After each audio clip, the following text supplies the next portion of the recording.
What's up, everybody? Troy Cartwright here. Welcome back to another episode of 10-Year Town.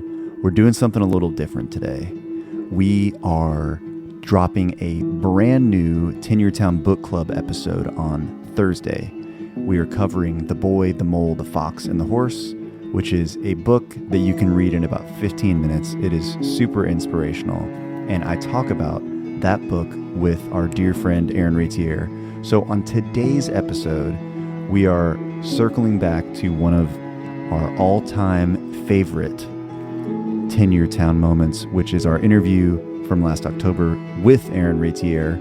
And this is also a friendly reminder to join the 10-Year Town community, which you can do at 10yeartown.com. We appreciate it. We love you. Hope you're having a great summer. Thanks. Are you wearing a suit right now? I thought, dress for the job you want. What job do you want? I'm going to be a corporate monster. Okay. Hell yeah. I think I'm going to go. Hey, if you want to put the cans on. No, you don't have to hide it, but the cans, otherwise we'll we'll talk over each other. I don't understand the science. Yeah, I got to try to not say and Nah, you'll be fine. I've been doing my own podcast. That's what you were saying. Business songwriting. Yeah, and I talk the whole time and I say I say like. If you listen to yourself talk enough, you actually start. I self-edit now. Yeah. I try to say don't say like as much, and you're pronouncing shit a little better. Yep. Stuff. It's like shit. If you listen to all the bad songs you write, you just kind of get better. What are you drinking? I'm drinking water. Is there a water? There's a water fountain. Yeah, that'll be awesome. Thanks, Andrew. Oh yeah, thanks, man. Thank you. Can you hear yourself all right? Yeah. Hell yeah. So you want to become a corporate monster? Mm-hmm. What are we thinking? Like M&A?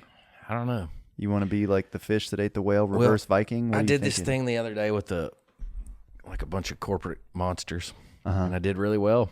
Like, you want to unpack that for me a little bit, or? I mean, like they were good at their jobs, and it was just a real Were you like a team building exercise kind of thing, Yeah. But that stuff can get pretty crazy, and yeah. I got the word foodie into a song. I had to call Ben Burgess to see what rhymed with foodie before I went in there, because I was like, it ain't duty and it ain't booby and it ain't nudie. He's a man who would know. Groupie. Little slant. And loosely. Loosely's a good one too. Yeah. Dang, that's pretty good. I know my tie doesn't match. That's all right. No, that's it's gonna be funnier than hell. It's at Reservoir. So you're just gonna be in the signing photo? Yeah, I forgot. I have a big mascot monkey head I was gonna wear when I walked up. I forgot it. That's because awesome. I got this new it's called Rangatang. Okay. And it's just a new artist. Is it a song? Oh, okay, new artist. It's me with a monkey with a mascot head on. I love it. I'm just gonna sing offensive shit with a whole bunch of 808s. And it's just not gonna make any sense at all. I've just been putting out a bunch of terrible music because I'm flat out bored and I don't own any of the tracks. So these tracks I own. So my most recent single is Coffee Cups on Top of a Dryer. I listened to it. The whole thing? 5.5 minutes. It's a banger. And I noticed it's kind of got a zen thing to I was doing some research, for the pod today. No play count on Spotify. Awesome. So I wonder if they're like, I think it's probably so successful that they're afraid of you. They're just editing it out. Yeah. It's that cancel culture. Yeah, it is. Well, I had to argue for a while to put that song out, because initially it was 20 seconds. Who'd you have to argue with? TuneCore. Okay. Yeah, and it's just a machine you're talking to there. But, yep. Yeah. But I went for it. I was like, hey, CD Baby, whatever, Distro Kid, I don't know any of them, but yeah. I just hit the button and uploaded it. Drew a little picture. And it got through? I mean, yeah, it resonated more than a lot of the important stuff. You put something up that you care about, nobody cares, and you put up Old Town Road and you conquer the world. I know. It's a little catch-22. It's just one of those things, man. You just can't beat them, you join them kind of That's thing. right. So you put up 5.5 minute recording of coffee cups on top of a dryer. Yeah. And then, I listened to, there's a bunch of awful music out there, Yeah, so yeah. I think with AI and all that right now, there's going to be a real comeback for the human element. So I'm just recording a bunch of flat singing and feedback and just humming and phasing microphones and like everything that you could fix digitally. And then just not. No, I didn't master or mix that song either. I just bounced it down to an MP3. I didn't even make a wave. That's why it sounds like. And I just uploaded it. That's awesome. Because I just figured, who really cares anyway? We're a bunch of ants on a big old rock, and it really doesn't matter. I think I call it my theory about it. Since you asked, I'll just go ahead and tell you. Yeah. Ninja Turtle water balloon theory. Okay. You familiar with The Secret of the Ooze? No. So it's Ninja Turtles 2, the movie Secret of the Ooze. And it's kind of how the Ninja Turtles started, but they were thrown out. They were pets, and then they went down in the sewer, and there was this radioactive ooze, and they got tangled up in it, and then morphed into these giant turtles. And there was also Splinter, their master, and he was the rat, and he got in the ooze too. And then he used to belong to it like a ninja, so he learned all the ninja stuff, and then he taught it to the turtles. Anyway, I think people are a lot like Ninja Turtles in a sense that somewhere along the way there was some ooze, and then we just swelled up into these big-ass water balloons, and we're just walking around trying to be careless and carefree and shit, but just waiting on somebody to just pop us. You know what I mean? Any minute you could just pop. Like, you're just like a water balloon. And people actually get stabbed all the time. That's one way to look at it. But I'm also thinking, like, human life is as fragile as an egg. Like, it's like we're like these like, we're a bunch of Ninja Turtle water balloons just walking around, just bumping into shit, just fighting for our lives, Eating pizza. Yeah. So how's your day?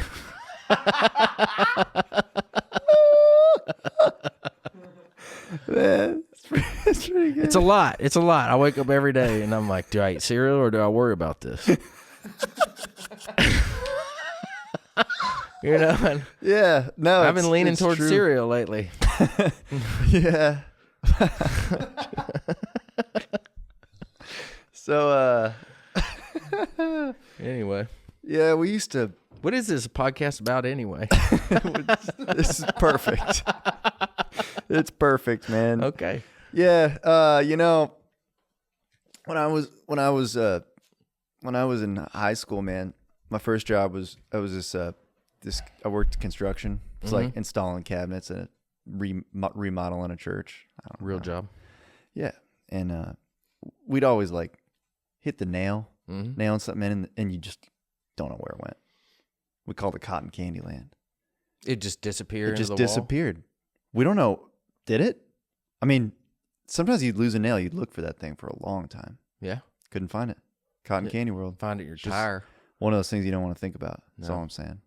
I was talking about cotton candy last night and how that's probably a pretty lucrative business. Yeah. Because it's just a bunch of dust. It's kind of like a soft serve. Uh-huh. Because this ice cream truck goes by my house every day, and I just think, disgusting. Who's going to drive around in an ice cream truck? And then this guy must just be making a killing. He's not selling ice cream. But if he is, ice cream's expensive. Soft serve, bunch of dust and water. Dang, man. Yep. If the music thing doesn't work out, or the corporate monster, I'm going in the soft serve business. Okay. Yeah. Vanilla, chocolate, swirl. And if you get strawberry, then it's big timing. You just need 3. You just need 3 flavors. Yeah, that's it. That's enough. Well, so normally I start this thing off. This is welcome to 10-Year Town, by the way. It's cool. That's a good title. Podcast about Nashville, trying to make it. Yeah. Well, so good luck with that. I always ask people, first question, like how long you been in town? 20 years almost. Wow. Probably like 18. Where'd you come from? How'd it start? Well, how'd you get tricked into all this? It was a dark and stormy night. Yeah.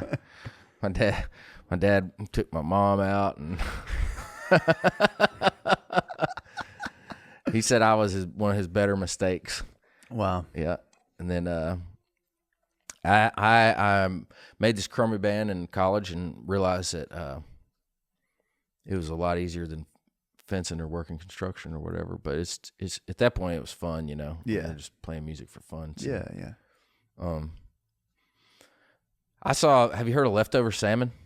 That's like one of my favorite bands. I saw Leftover Salmon when I was 16 in West Virginia at a festival called the All Good Festival. Okay. It was like my first Bonnaroo-ish hippie festival. Yeah, sure. And I didn't know that stuff existed. Like, me and my buddies snuck a 12-pack in. We were going to sneak some beers in, and then people were just coming up like, drugs, you know. Like, Yeah.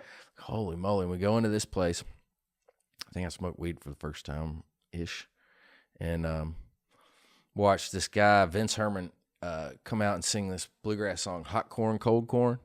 And the band singing, it's a traditional song, hot corn, cold corn. And then all he's doing while the band's singing, he's got a 50-pound bag of feed corn, 40-pound bag of feed corn, and he's wearing a big foam cheeseburger on top of his head, and he's just throwing corn at the crowd, and he's just going, corn, corn, and he's just throwing corn at people. And like, I got hit with corn a few times, and I was just like, yeah, I know what I'm going to do for a living. Like, I'm going to wear a cheeseburger on my head and throw corn at people one day in the West Virginia mountains. And I feel like that was when I was like, okay, music, let's do music, because here we got these guys just throwing corn at people, and that's pretty much what the music business is. You just put your cheeseburger head on, go downtown, throw as much corn at people as you can, and hope some of it gets wedged in their ear, you know? Yeah. And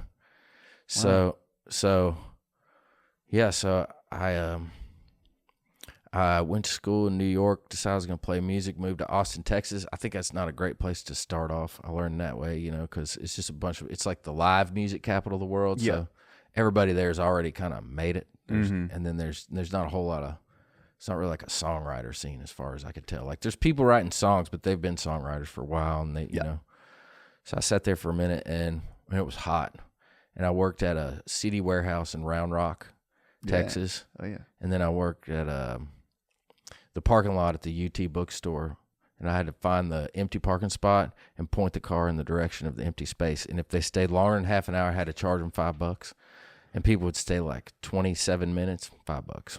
Like, and I worked with all these convicts because it was like a 2-week job. Just that was it. It was for whenever school's starting and everything. Oh, so sure.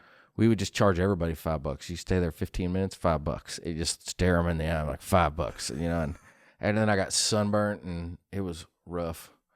And so went to North Florida, and I just sat under this bridge and fished for catfish for like a year and a half. And I'd take all the catfish up to this seafood store called T&J Seafood, and I'd trade the catfish for blue crabs. And then I'd take the blue crabs to my ex-girlfriend's old man, and we'd just get drunk every night and eat blue crabs. I didn't even like catfish anyway, but I'd trade them for blue crabs. And then one day my ex was like, we got to make some changes. So she filled out an application for me to go to grad school at MTSU. Yeah. For what? Recording engineering. Okay. And then I got through that, but I really still don't, I couldn't tell you how to turn on a computer, but I got a Master's of Fine Arts from MTSU in recording engineering. But when I graduated, I promised them I would never use the degree.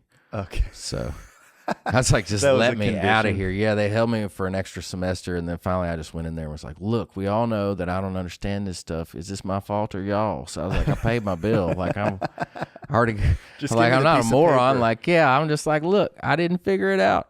Maybe try another way with the next guy. Just give me the paper. I'm out, you know? Yeah. So I got the paper. Then I went to town, and I think the best thing I actually got out of that, I met Anderson East at MTSU.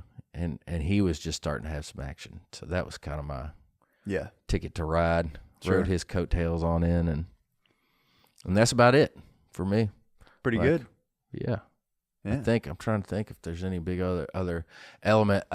Did you always I just had all these lucky things though, like, I mean, my whole thing's just been like, what in the hell are you talking about?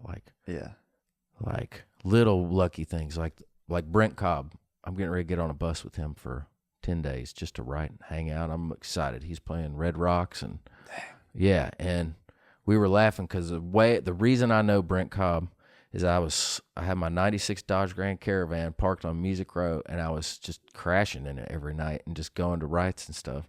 And Bradley Collins was my guy at BMI at the time, and he was Brent's guy too at the time. I don't think he's there anymore. And Brent was already having like Kenny Chesney cuts, and he was having some luck, and he went to Bradley and he said, hey man, I know this sounds weird, but I'd really like for you to set me up to write with a homeless guy. And Bradley's like, well, you're in luck because there's this dude asleep in his van outside right now. And I was like chilling out on 17th, like just chilling in the van. I had to pop the hood every time and disconnect my battery because I left the battery disconnected. All the lights would stay on and the battery would die. So you always knew if I was in town because the van was sitting there and the hood was popped. And so they set it up, and I'm the homeless guy. Are you kidding me? And Brent tells a story like I was homeless by choice because like I had a college degree. I was just riding around like playing music and sleeping in my van. Yeah. Yeah. And then we wrote this song, If We Never Go, that actually it's been cut a few times. And it's always fun. Like, what's the story on that? I'm like, man, I don't know. Brent want to ride with a homeless guy. So, wow. But little things like that, I got all these little stories where people are like, man, how'd that happen? Like, you're not going to believe this, but we had a car accident, you know? Or did you always write songs? Was that just something you always did? It all started, I got one of those Fostech 4-tracks and started multi-tracking fart tapes and taking them to school. And I was just making fart noises and panning them hard right and hard left and making them have conversations and everything, you know, and then just taking them to school and just selling fart tapes and selling a bootleg reggae compilations of songs about weed. Wow. Incredible. Every day I'm hustling. Where'd you grow up? Danville, Kentucky. Half hour south of Lexington. Okay. Good place to grow up. I wrote that song. Yeah. It was a good place to grow up. It was a good place to leave. Yeah. But it was a good place to grow up. Yeah. And I if I go there now, I got to get a hotel pretty much. Really? Yeah. Everybody's gone or dead or on meth, you know. like, well, if they are there, I probably still would stay at the hotel, you know. Yeah. Dang. That's crazy. For the most part. So, yeah, you caught the bug at some music festival and just kind of traveled around and ended up in Nashville. Yeah, and then I made all these old friends, like older dudes that were writing with me to start off with, and now all those guys are starting to die. Mm-hmm. And it's funny. One of them the other day was like, man, he's like, whatever you do, you got to be sure you make some young friends so they don't all go dying on your ass when you get it. I'm like, so I've been trying to hang out with like 25, you know. That's probably why I hadn't seen you in so long. You're just too old for me.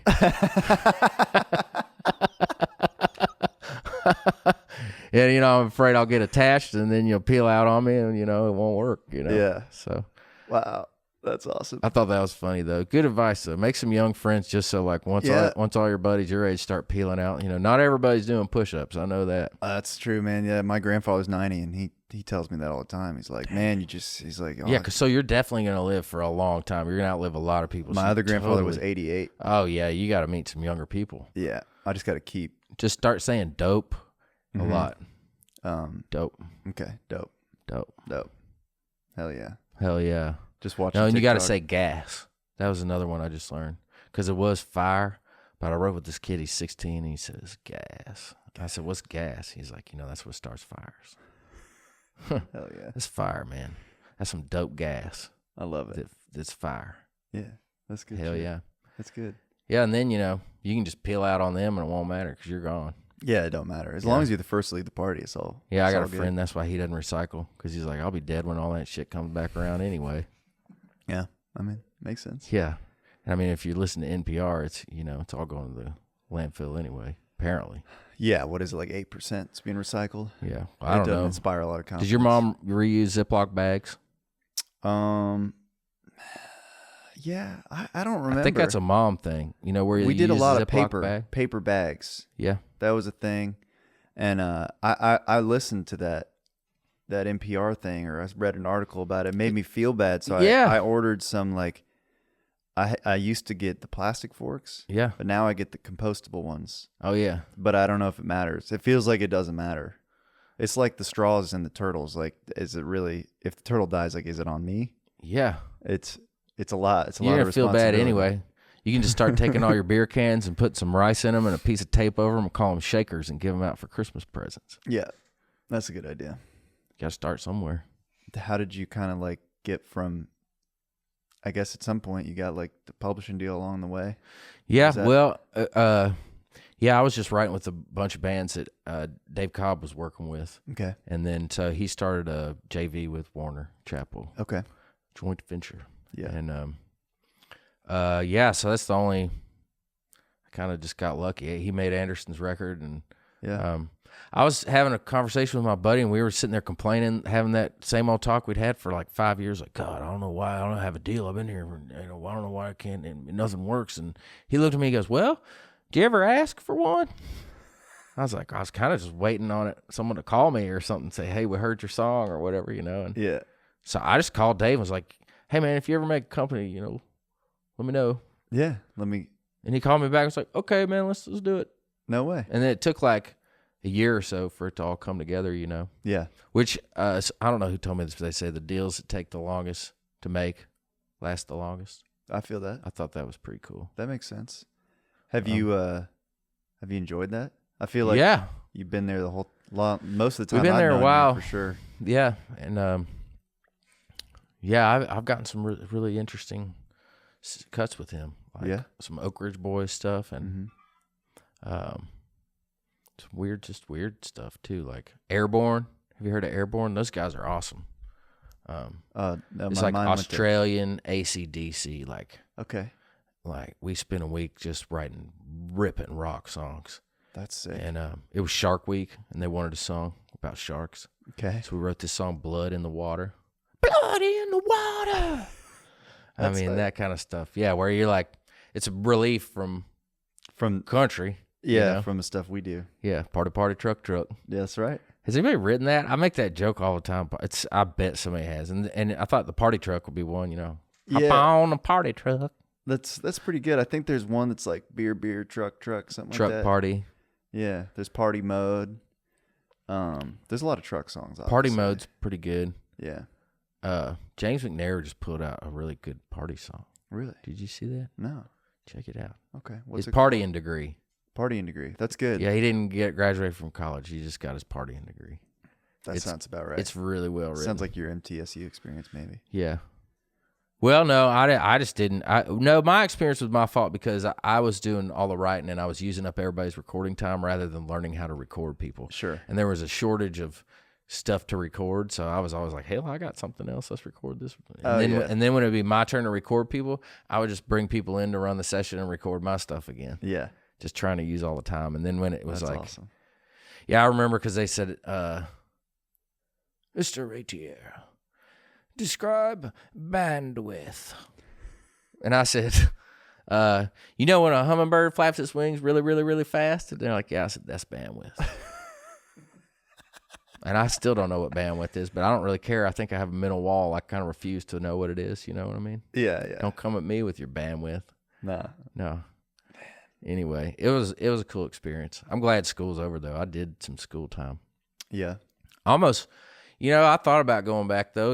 I put that towel on. I was thinking, 3 more years, I'll be a lawyer. Yeah. 2 more years, I thought about being an ethnomusicologist. Yeah. Those guys do well. Those guys do very well. Yeah, just trying to rip off Robin Thicke all afternoon. Mm-hmm.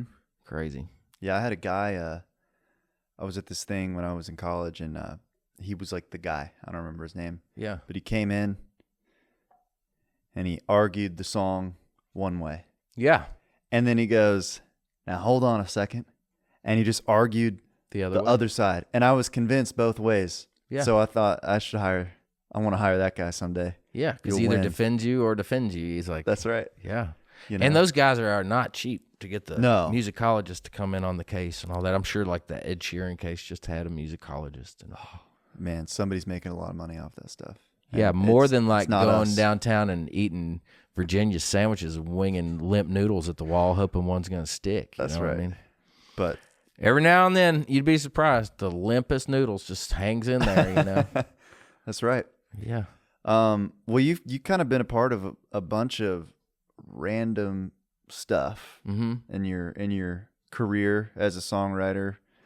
Yeah, one time we took a saucer and we hooked it up to a tractor on the other side of the pond when I was little and hit the gas and just rode the saucer across the pond like it was a surfboard. And I've been a part of a lot of random stuff like that. When I was down in Murfreesboro once, we took a ski rope and tied it to the roof rack of my car and we pulled Anderson behind my car on a skateboard for a pretty long way, just zigzagging behind the thing, Yeah, that's great. Anyway, I've been part of a lot of random things. Did you been wanting to get into beekeeping? Okay. I- What is it? What is it about the bees? it's the honey. Okay. I just love that honey. Yeah. That's good. Yeah. Oh man, that's funny. Did you? I guess you won a Grammy not too long ago. Yeah. I mean, my only answer to that is just standing. I said I've been here for a while. It's like sit in the middle of the road long enough, you will get hit by a car. And I just happened to get hit by a damn bus. Like the thing was just like, it's just like, I mean, I know I work hard and I know I can write a song and I paid my dues or whatever, you know, but some stuff's just luck, you know. Sure. And I think for me, most stuff's just luck. Like I might be one of the luckiest people you ever met in your life because I have horrible luck as well. Like the weirdest, terrible things will happen to me, you know, and it's just the same as like just happened to like, that was the first time I ever went to Los Angeles. I just went there. Well, how did it, like Dave was producing a song on the Okay. project and they asked him to invite some writers out. Okay. And that's it. That's just luck. Anybody could got out there, you know, to write some crap and eat cheeseburgers, you know, but you know, yeah. it was totally weird. And this was for A Star Is Born, right? The movie. The coolest part was the Foo Fighters were making a record in the same place, so I was just mesmerized with the Foo Fighters. Wow. So you were in you were in like a studio, like kind of like Studio A at like. It's called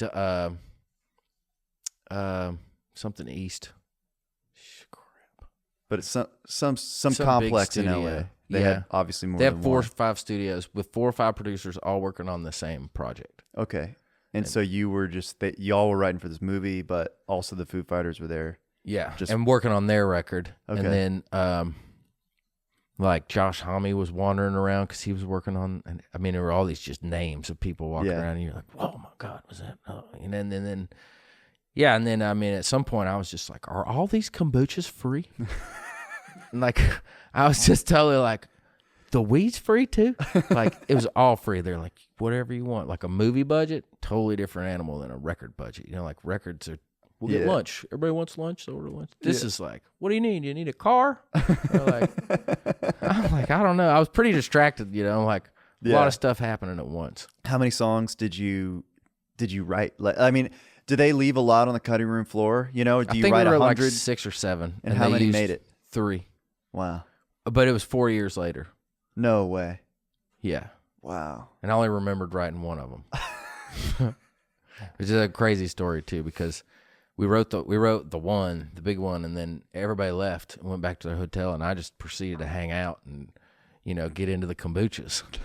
And sure. I was just wandering around, walking into studios, just, what y'all doing, you know? Well, if y'all need words, I do lyrics, you know? And I'm a lyricist. That's all. I got to make sure everybody knows it. This French guy here, you know, I got a full more shit than a Christmas turkey, you know? And I could go. So they needed lyrics on a couple of them, so I went in and wrote them. But when it came back around, they're like, "Hey man, like your name's on these." I was like, "Are you sure?"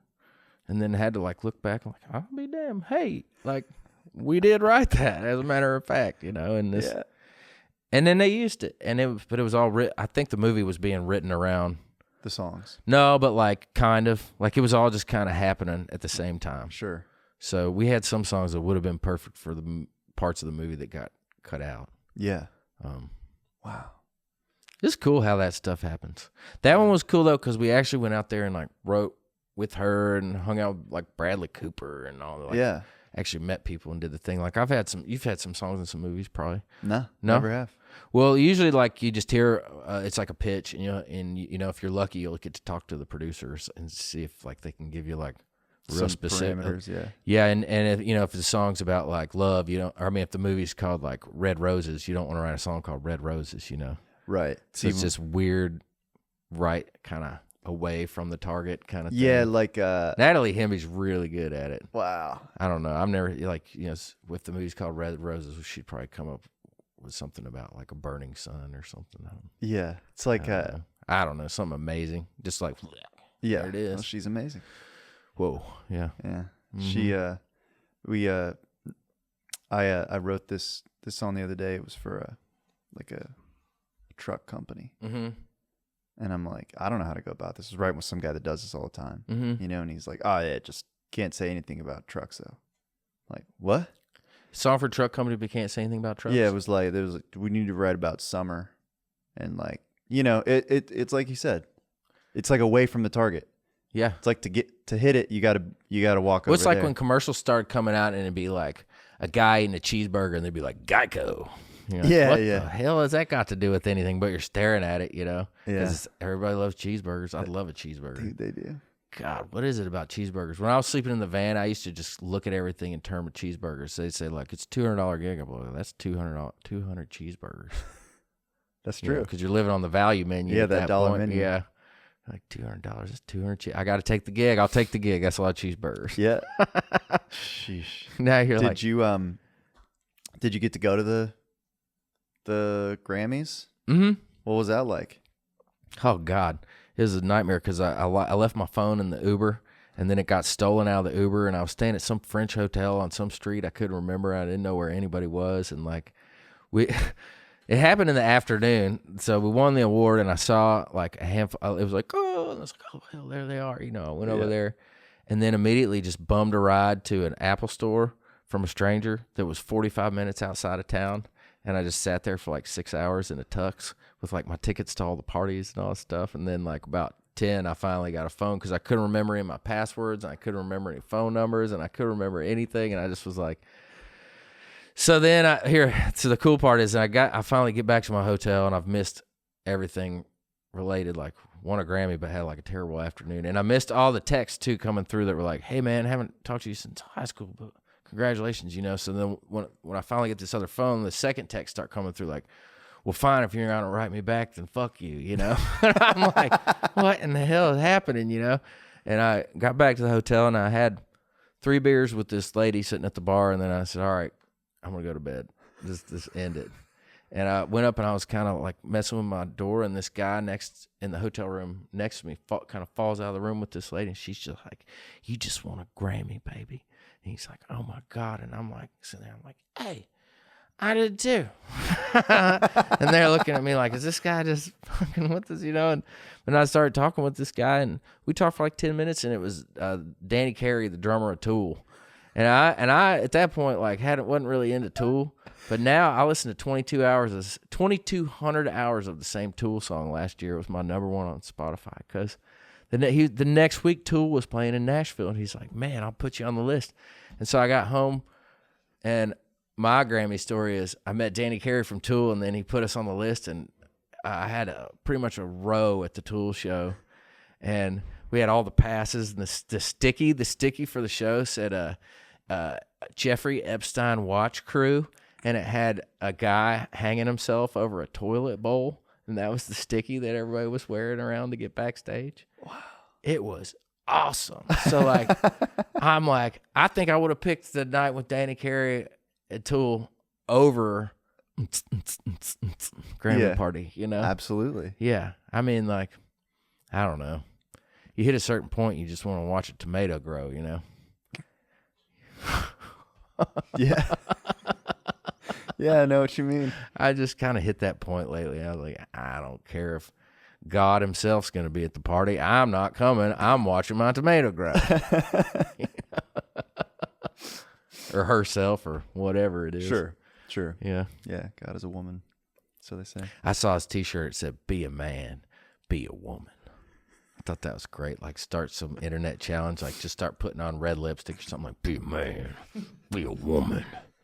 Like, there's nothing probably harder than being a woman. I'm a mama's boy. Like, my mom works hard. Like, you want to be a man?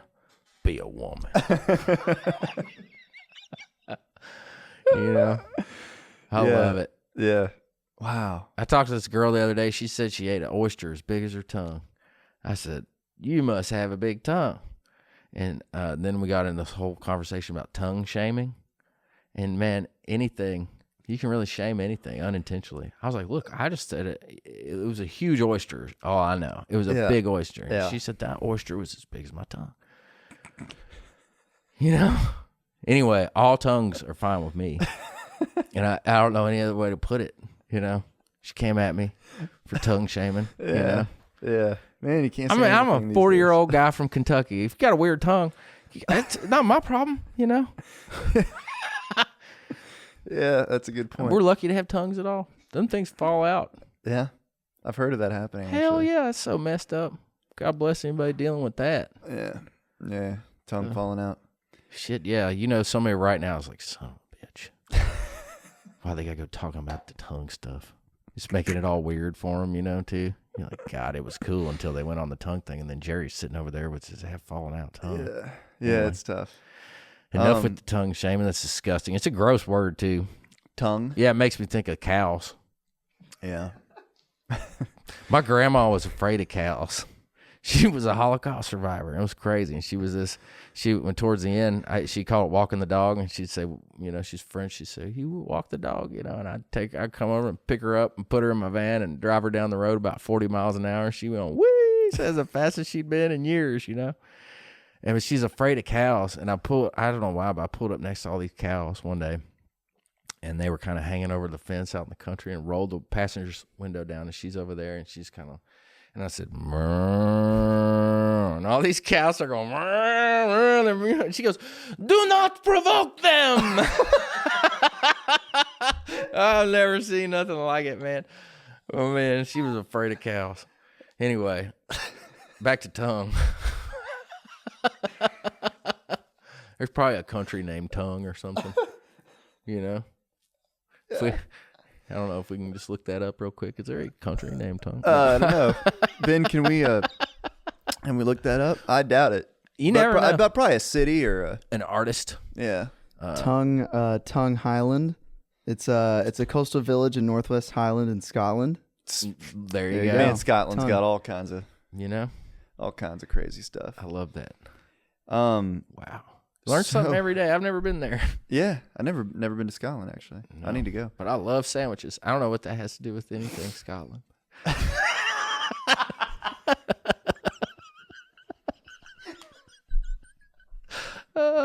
Man. You got any good jokes? No. Why the lifeguard had to say the hippie? Why? He was too far out, man.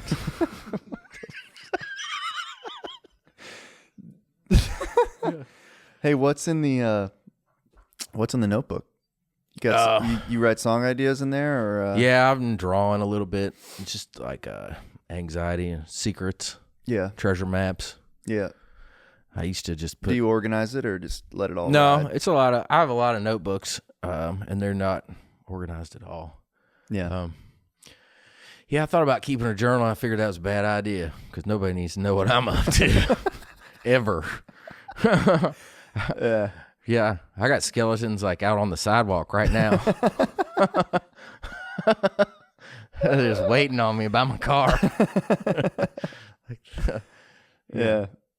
Yeah, I'm trying. I've been staying out in the woods a bunch. Did I tell you about that? I got that shipping crate out there. No, I kind of knew. You told me, man. I feel like this is like another lifetime ago. You had that apartment there on Music Row with the nice spot with the pool, on the roof or whatever. Having me a classic come apart. Yeah. I think you just moved out of living with some girl and Yeah, girlfriend of like 5 years. Wow. And then just decided today. And I walked in that place and I said, they said, when do you need an apartment? I said, yesterday. And the lady shows me this one apartment. I didn't even look at it. I was like, yep, we'll take it. Like, yeah, that was awesome, man. Yeah. And then I lived between there, Red Door, and RCA for months. And I wrote this song too. They're calling me Old Faithful down at Red Door because I showed up at noon, 5, and 1 every day with Jake Mitchell. Throw him under the bus. Me and Jake would go down there, and they were like, "Oh, it's Old Faithful back." Oh, you man. know, get That's that so pizza. funny. Yep. And that Coors. They don't have that pizza anymore. They don't.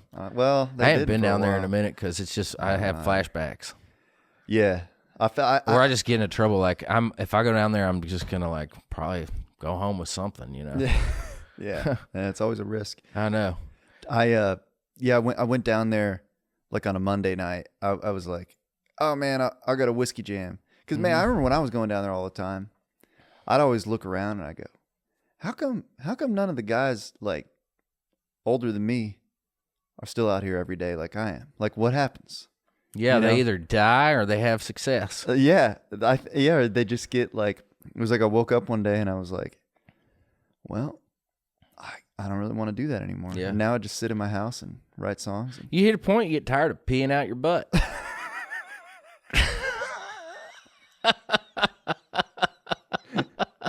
It's so relatable. You're like, you want to put it one way, Yeah. I'm just trying to hold it all together. Yeah, that's You true. know?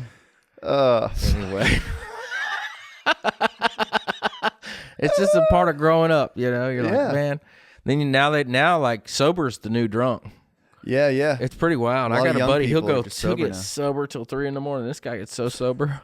I never seen anything like it. I mean, he parties harder than all the partying people. They'll be hammering. He's like, "We're going to Waffle House or what?" And I'm like, "This guy is sober as hell. Like, hydrated too, peeing all night. He's gonna Just live forever. Oh, probably. Well, I don't know. He's stressed. I think I got a buddy too that smokes 2 packs a day, and I bet he's gonna outlive everybody because he just doesn't give a shit about anything.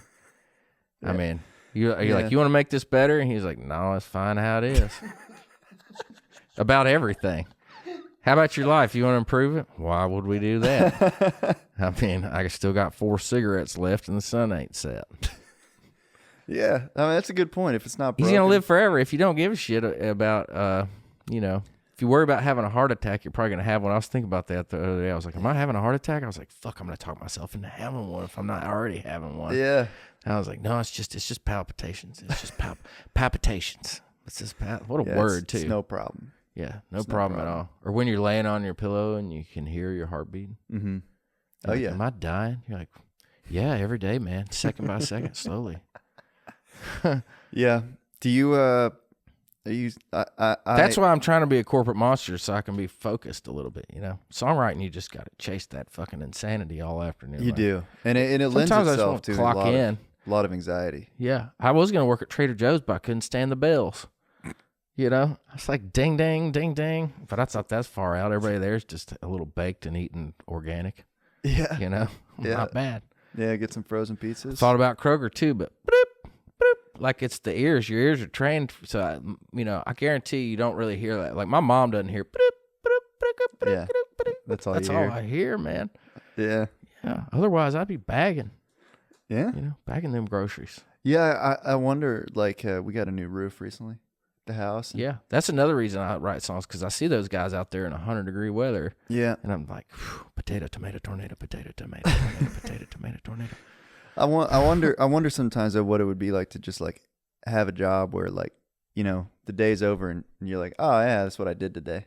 It's songwriting. Man. Mowing's good. Yeah, for that. mowing's good for that. Songwriting's tough, man. It's a lot of delayed gratification, a lot of non-gratification, a lot of wasted hours, a lot yeah. of garbage, a lot of hanging out with people you'll never see again that don't care about you. Yeah. A lot of dropping other people's names that are never going to ever say your name. Yeah. Like, Lady Gaga is not out there being like, well, there's this one turd that came floating through last year, and like he wrote that one song that went with that one trophy out of all these other hundreds of other ones that were written with all those other people, like whatever, like. Yeah. But then I'm like cursed, like if you like, got a whiff of Kurt Cobain, you're gonna have to talk about him the rest of your life, whether you want to or not. So what was it like getting a whiff of Kurt Cobain? But nobody ever asked Kurt Cobain like, what was it like sitting next to Bill, the guy downstairs? Mm-hmm. That's a great Hi, I'm point. Bill, the guy downstairs, and I got a whiff of Kurt Cobain. By the way, I did touch the Emancipation Proclamation. I'm gonna put that out there. All right. Just because, like, I don't think I can get in trouble for it anymore. But Is there a statute of limitations on touching the Emancipation Proclamation? I don't know. But if you really throw a black light on the one that's up in Ithaca, New York, it's got a print. It's got this print on it right there because I went pow on that Emancipation Proclamation. There's 2 copies of it. It's a pretty important piece of paper. Yeah, it is. It is. Yep. What? Proud of that. Yeah, that's. I don't even know. Yep. I don't even know what to say, but that's incredible. I also had a state record. You want me to talk about myself for a while? I was gonna ask you, like why? What is it about writing songs that you like? Man, just curious. That's been killing me lately. I've been really trying to find it. What do you mean? It feels a lot like work. I like magic, and I like random magic, and I like, but it's really hard to pretend like, I sometimes try to pretend like I'm like in my mom's basement and we're just making fart tapes for everybody at school. And we just want something that everybody's going to enjoy. Yeah. And like, it's not a big deal. And then, people are like, who's going to cut this? I don't know who's going to cut this. And immediately I'm just like, nobody's going to cut this. It's terrible, I even turned some songs in recently and they wrote back and said, there's not even a pitch here. We can't pitch this to anybody. Nobody. Like, it's that bad. And you're just like, well, that was one more Wednesday I could have been fishing, Yeah.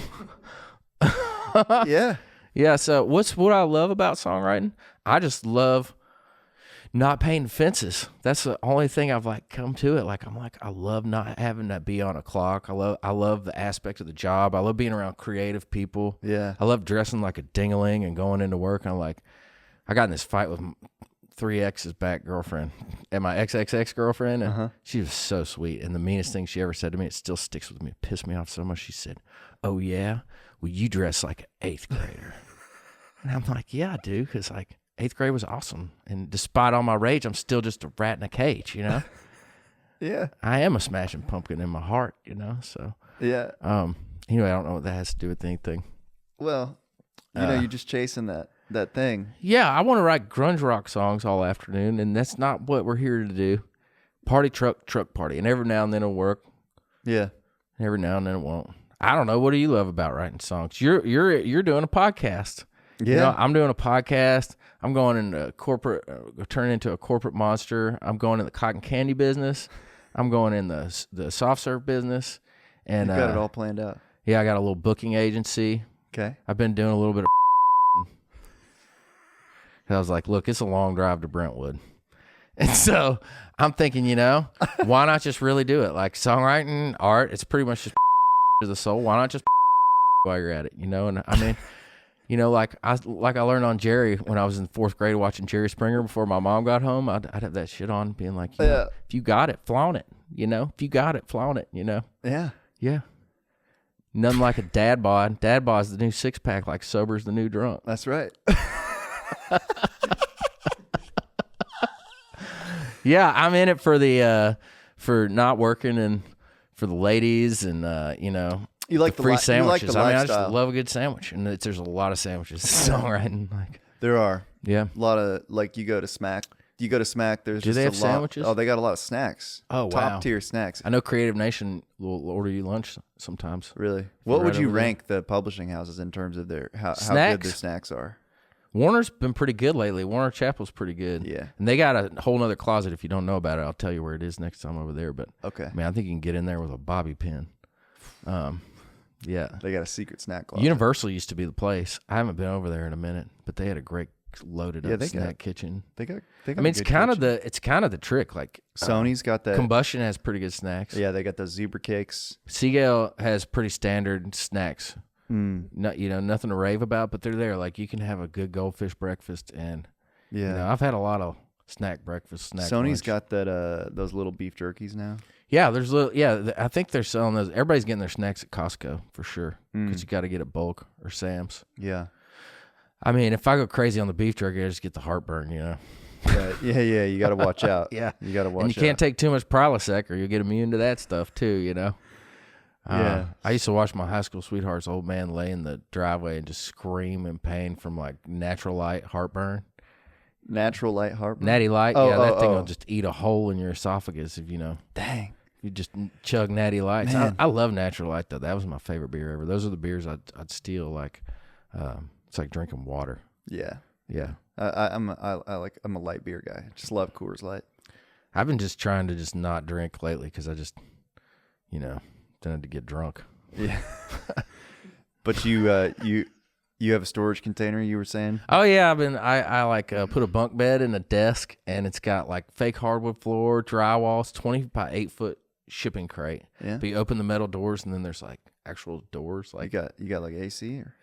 Well, working on it. I got a generator and I got the heat set up, but I hadn't really got it set for summer. But it's gonna be easy. There's 2 windows, and there's room for a window unit. But okay. I think it's getting ready to be like Armageddon hot this summer, though, and it's not. No. You wouldn't believe it, but there's this thing called global warming. They've been talking about it for a while. Yeah, I'm beginning to think they're right. Can you imagine that? Holy moly! But I don't know. Have you ever seen a glacier? Never have. That's because they're gone, because they melted. I went to Alaska. I got a whiff of a glacier. We flew over it, and, it's like, ooh, wow, you can see where the glacier used to be. But like soon, it's all gone. Yeah, New York's going to be underwater and all the rest of it. Do you, I think that we need a train in Nashville. I was thinking about this. I figured it out. Like in Chicago, the train system needs to go directly over the streets because they don't need to dig under and there's no room for rounds. So we need to have like a train, like a tram that goes right down Broadway through to Montgomery and like a bunch of T's where you can hop on and hop off and just walk to different places. Yeah, that's glad you asked. Mass transportation is a real issue here in Nashville these days. It is. The only solution for traffic is actually segregated rail, which is what you're talking about. And apparently people just shoot each other too, because that happens like every other day. Yeah, road rage is out of control. What advice would you give to somebody that wanted to start writing songs, to make a career? Don't do it. I really don't think I would, man. I don't know. I just wouldn't. Okay, here's where it is. This is new advice too, because AI is coming. So if you're in the sync world, which you pay bills like getting songs in movies and songs in like toothpaste commercials and songs in the beef jerky commercials, music for that. But now like there's no human element in that really anyway. They just kind of need the hook and the noise. Yeah. So that can totally be generated by AI. So I think you'd have to think from a new perspective about, like, you have to come at it like, all right, the computer can do that now. So like, how can we use that? Because I was in this with a bunch of writers the other day and threw out an idea and they threw it in Chat GPT and it came up and it was like exactly how I would have written it. And it was like really good. And I was like, well, here it is, here's the end of the songwriter. So back to like bringing back feedback and like flat notes and the human element. Yeah. I think there's going to be a lot of room for that. But the songwriter of the future, I don't know what advice to give them, because I think you're up against a new animal. Like, the songs are going to be shorter. Your attention span's gone. A long time ago, I made this record called Smidgets, Boogers, and Half Songs, and it's like 29 tracks, and it's 25 minutes long, the whole record. So by the time it gets 40 minutes into this track of harmonized nonsense and you're getting ready to skip it, the damn thing just skips itself and goes on to another track of harmonized nonsense. And someone was telling me that there's a TikTok channel on Sirius XM now. Yeah. So you can listen to 30-second songs. Wow. So and people watch music. People don't listen to music. Nobody sits around and like puts on vinyl. I mean, maybe like a couple kids whose parents listen to NPR and they've got a little bit of like, they read books when they were growing up, and nobody does that anymore, Yeah. Books, what are those kind of thing, Sure. So I think like songwriter of the future, it's going to be a jingle world. It's going to be quick. It's going to be, I don't know, man. I mean, there's country songwriters coming back, right? There's country singers coming back, but yeah, I think it's on the edge. Well, what are you gonna do next? And plus, you either got it or you don't. Like in Nashville, they always say how many songwriters are in Nashville. It's like 200 or something that are actually getting paid to write songs, and then there's easily like 50,000 people walking around saying they're on tour. I'm on tour. Where you sleep? I'm on tour. I sleep in my van. That's what I used to say when I slept in the van. What are you doing? I'm on tour, bro. I retired. I'm retired and I'm on tour. Yeah. I was 20. Yeah. Retired and on tour. That's great. Yeah. Well, if it all goes away, what are you gonna do? What am I gonna do? Yeah. Oh man, I'll just sit out in that shipping crate. You ready? Burn stuff. Yeah. Shoot stuff. Walk around in my tidy whities and microdose. All right. Well, Aaron Raitiere, thank you, brother. Thank you. That's it. That's the pod. See you later. That was entertaining. That was best episode ever. Thanks, everybody, for listening. Keep rating, keep reviewing, keep subscribing. We love you. Talk to you soon.